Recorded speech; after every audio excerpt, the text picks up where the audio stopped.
Bonsoir chers frères et sœurs, bon dimanche à tous. Nous sommes au travail parce que ce qui se passe au Mali doit intéresser les Ivoiriens. Parce que les événements du Mali, les enquêtes nous montrent que tout ça semble provenir de la Côte d'Ivoire. Et vous voyez, pendant que j'y songeais, j'ai pensé à un individu qui nous nargue sur le net et j'avais oublié son nom. Et je suis allé sur le net, j'ai mis le coupeur de tendons dans l'intelligence artificielle. Et vous savez qu'on m'a fait sortir Bob le mannequin, le coupeur de tendons, qui est critiqué pour des violences, mais le régime de Ouattara se tait et met en prison ceux que vous avez vus. Et Damana Picasse, c'était Biko et Ziggy, ceux-là sont en prison. Kala Kolebi, et tous ceux-là sont en prison. Mais le Bob le mannequin, lui, peut commettre les violences, même susciter, tenir des discours violents. Son compte, il n'est pas annulé sur le net. Son compte, quand il parle, on le publie. Pendant que Johnny Pacheco, lui, il est fermé. Pendant que nous, on nous empêche de parler. Vous voyez? Eh bien, quand vous écoutez Bob le mannequin, vous vous rendez compte que le coup d'État, effectivement, beaucoup de personnes le connaissaient en Côte d'Ivoire. Beaucoup de personnes savaient qu'il allait avoir un coup d'État en Côte d'Ivoire. Pour l'instant, nous allons parler de certaines personnes, des communicants du Mali qui sont valables, qui ne sont pas des tonneaux vides, qui font du bruit. Et c'est cette vidéo que je vais vous proposer, avant de vous dire que si Marico avait réussi son coup au Mali, eh bien, aujourd'hui, on aurait eu comme successeur Téné Ibrahima, TBO, Téné Ibrahima Ouattara à la tête du pays, et Ouattara se serait toujours fait passer pour mort. Mais comme, avant de vous informer, on doit vous former, alors je vous pose la question suivante, ici. Ici, vous voyez, Assimi a mangé la viande de Birahima. Vous savez que c'est dans le contexte. Hein? Assimi a mangé la viande de Birahima. Alors, est-ce qu'on peut dire, on dit Assimi, si on doit remplacer viande, est-ce qu'on va dire Assimi lui a mangé ou Assimi l'a mangé? Donc, si on remplace viande, qu'est-ce qu'on va dire? Est-ce qu'on va dire Assimi lui a mangé, c'est-à-dire a mangé la viande, ou Assimi l'a mangé?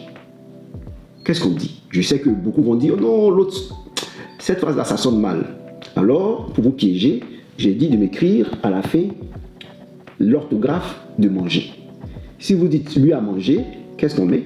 Ici, comment on écrit? Assimi l'a mangé, qu'est-ce qu'on met? À la fin de la vidéo, nous vous donnerons la réponse. Alors, je vous ai proposé la vidéo de ce Malien qui mérite des abonnements. Comme je vous ai demandé 1 million, je demande 1 million pour tous ceux qui parlent en bien de l'Afrique. Parce que le combat se trouve au niveau de la communication. Si vous êtes tous informés, vous saurez comment combattre, comment parler aux voisins. Parce qu'une seule phrase peut vendre votre pays. Vous voyez, quand Bob le mannequin dit que demain, il faut soutenir Téné Ibrahima, et lui, Bob le mannequin est d'origine malienne. Hein. Vous voyez, il vient couper les tendons des Ivoiriens, mais il est d'origine malienne.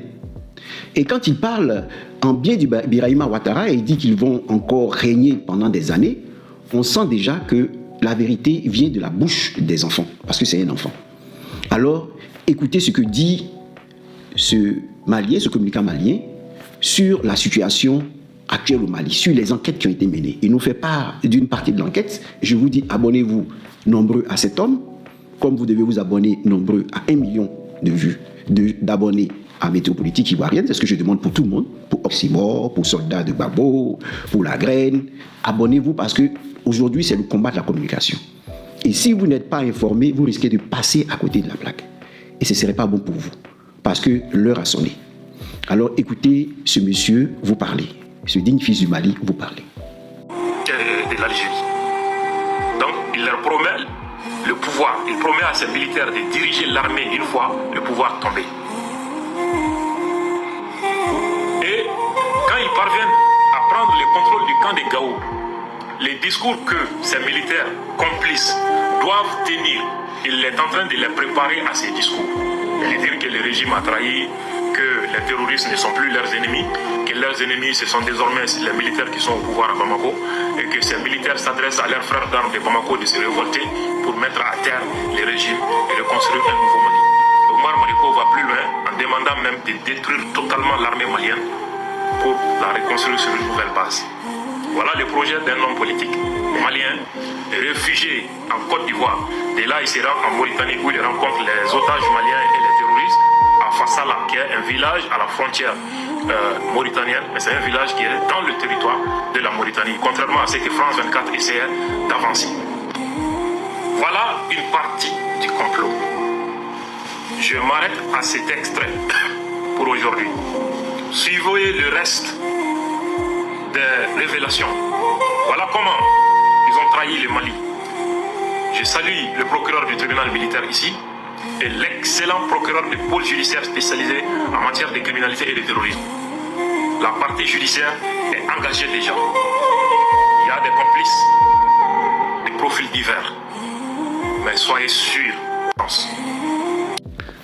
Alors, on vous dit ici que le sieur Mariko était un réfugié malien en Côte d'Ivoire. Ok. Et celui-ci, on a suivi ses traces, il est passé par la Mauritanie et autres. Et dans certaines informations, on dit qu'il survolait la frontière, attendant le coup d'État, c'est-à-dire la mort d'Assimi Goïta. Puisque Sadio Camara nous a quittés, c'est-à-dire qu'ils avaient des projets de mort. Et Dieu merci, ça n'a pas eu lieu. Les événements se sont déroulés quand? Les événements se sont déroulés le 25 avril 2026. C'est-à-dire, le 25 avril 2026, Assimi Goïta devait disparaître physiquement de ce monde comme Sadio Camara. Et il devait refonder l'armée. Pourquoi? Pour servir les intérêts des Occidentaux qui sont venus combattre avec eux. Donc, le projet du Mali, le projet de l'AES aurait été effacé. Voilà ce que les Bob le Mannequin, les Mariko projetaient pour le Mali. Un Mali qui n'aurait pas été souverain, mais un Mali qui allait dépendre, qui allait prendre ses décisions à l'Élysée. Lorsque le 25 avril, ce coup d'État a échoué, qu'est-ce qui se passe? On voit le revenant Alassane Ouattara venir à la foire du livre le 29 après son conseil des ministres. Cela signifie quoi? Eh bien, lorsque nous suivons aussi le parcours de Téné Birahima s'est rendu en France à l'Élysée. Et les commentaires ont dit, effectivement, il est allé recevoir pouvoir de gouverner la Côte d'Ivoire. Et nous savons que, comme l'a dit Météopolitique ivoirienne concernant Birahima Ouattara est devenu Premier ministre comme son frère. Il était Premier ministre sous Houphouët-Boigny, Premier ministre de la Côte d'Ivoire. Parce que Mambé, bon, c'est un figurant. Téné Birahima a une armée de rebelles. Aujourd'hui, nous savons que ce sont des terreaux.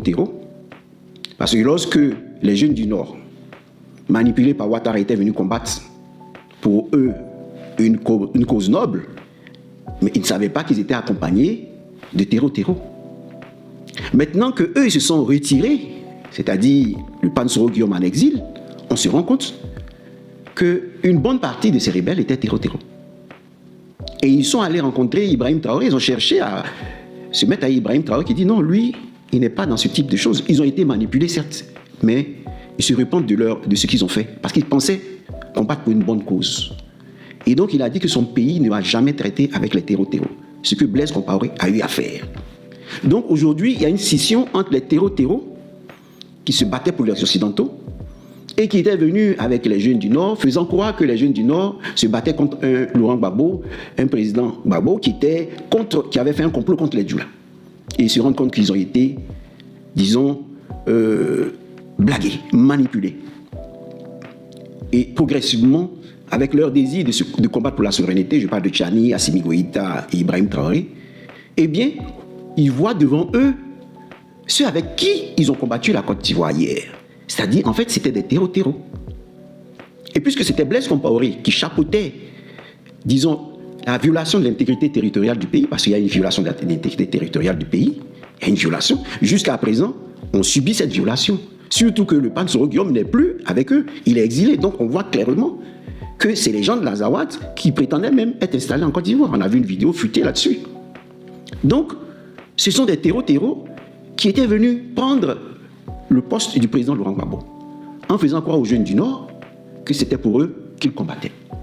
Donc aujourd'hui, c'est clair. Et aujourd'hui, ceux qui ont combattu aux côtés des terreaux et qui disent non, parce qu'ils ont été manipulés, ceux-là doivent se rapprocher du président Laurent Gbagbo. Alors, quand ils ont su, je répète, l'Europe a décidé de faire passer Ouattara pour mort, avec la collaboration de Dominique Ouattara, pour pouvoir mettre son frère à la tête du pays. Et donc, ici, le coup d'État du Mali était l'épreuve de Téné Birahima Ouattara. Je n'accuse pas, ce sont les faits qui le disent. Donc, vous me proposez d'autres faits, je parle du procureur, vous me proposez d'autres faits pour nier ce que je dis, pour rejeter ce que je dis. C'est tout. On ne dit pas que l'autre est un menteur, on propose des faits. On dit que ce que tu dis n'est pas vrai. Donc, ici, on se rend compte que Birahima Ouattara et Mariko devaient réussir ce coup pour que l'Europe les installe, les Occidentaux les installent. Malheureusement, pour eux, ça a échoué. Assimi Goïta a mangé la viande de Birahima Ouattara. Ça a échoué. Donc, puisque ça a échoué, Ouattara sort le 29. On ne sait pas quel sort lui aurait été réservé si Birahima Ouattara avait réussi son coup au Mali. Est-ce qu'il aurait été accompagné? Mais ce qui est sûr, on l'aurait tenu pour mort. Et le fait de l'avoir mis de cette manière, tenu pour mort, eh bien, on va en parler une autre fois. Mais pour l'instant, sachez que si Mariko avait réussi son coup, Ouattara ne serait pas sorti le mercredi 29.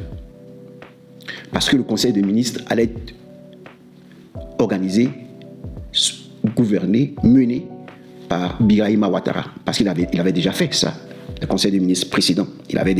C'était lui qui avait conduit le Conseil des ministres. Mais puisqu'il a échoué, on revient à Ouattara. On remet sur la table la monnaie. Le problème de la monnaie. Vous voyez? Alors, il y a un autre discours du président Laurent Gbagbo, un discours du président Laurent Gbagbo, qui a vous fait prendre conscience et confirmer mes propos. Écoutez ce que dit le président Laurent Gbagbo ici. Que vous tous qui êtes là, vous allez lui dire qu'il ne fera pas ces 4 ans. Mais qui a trompé ce monsieur en lui faisant croire qu'il pouvait venir comme ça et puis dire un coup Amadou Gon est décédé, donc je suis obligé de faire un 3e mandat et puis deuxièmement il vient voilà, comme il y a la paix, je travaille bien. Oui. Qui lui a dit ça?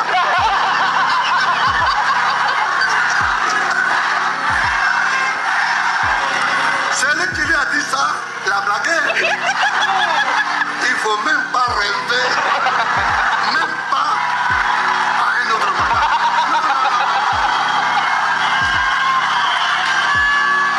Exactement. Il ne faut pas rêver. Le président Laurent Gbagbo, lorsqu'il dit que Ouattara ne pourra pas faire le 4e mandat, et d'aller lui dire qu'il ne pourra pas faire le 4e mandat, c'est parce que le président Laurent Gbagbo a un dossier certain et sûr qui fera en sorte que Ouattara ne puisse pas faire ce 4e mandat. Donc les Européens, les Occidentaux et l'Élysée ont compris qu'il fallait changer la face du gouvernant. Et donc ils ont proposé un Birahima Ouattara qui allait continuer toujours de rassembler derrière lui les militants de son frère, les inconditionnels comme le coupeur de tendons, pour continuer leur lutte. Voilà, parce que le président Gbagbo sait sur quoi son pied repose pour dire, allez lui dire que ce 4e mandat, il ne le fera pas. C'est fort de cela qu'ils ont voulu mettre, non pas Patrick Hachi. Sur quoi repose Patrick Hachi? pas grand-chose. Mais sur l'électorat du frère d'Alassane Ouattara. Et donc, il fallait mettre Birahima Ouattara à la place. Et le fait que le coup d'État, disons, du Mali n'est pas réussi, eh bien, cela indique ici la fin de ce régime. Parce que l'Élysée n'a pas pu profiter de cette occasion pour installer Birahima Ouattara. Comme je l'ai dit, Birahima Ouattara a une télévision, il a une armée de terreau qui se faisait dans le temps appelé rebelle. Maintenant, il lui reste comme base le Burkina Faso et le Mali. S'ils avaient eu le Mali, ils auraient scindé, divisé l'AES et le Mali aurait servi de base à Birahima Ouattara pour s'installer de force à la tête du pays. Ce qui n'a pas marché. Donc ici, nous, en ce dimanche, nous disons à Dieu merci. Et permettez-moi, dans le respect de votre foi respective, de louer mon Dieu à travers cette chanson, ce credo, ce dimanche. Moi, je ne suis pas venu à la foi à travers une prédication. Je suis venu à la foi catholique à travers ce que j'ai vu de mes yeux, à travers ce que j'ai entendu. Voilà. Donc, ce que je dis, je suis africain, je reste entièrement africain, mais les sacrements de l'Église catholique, j'y crois.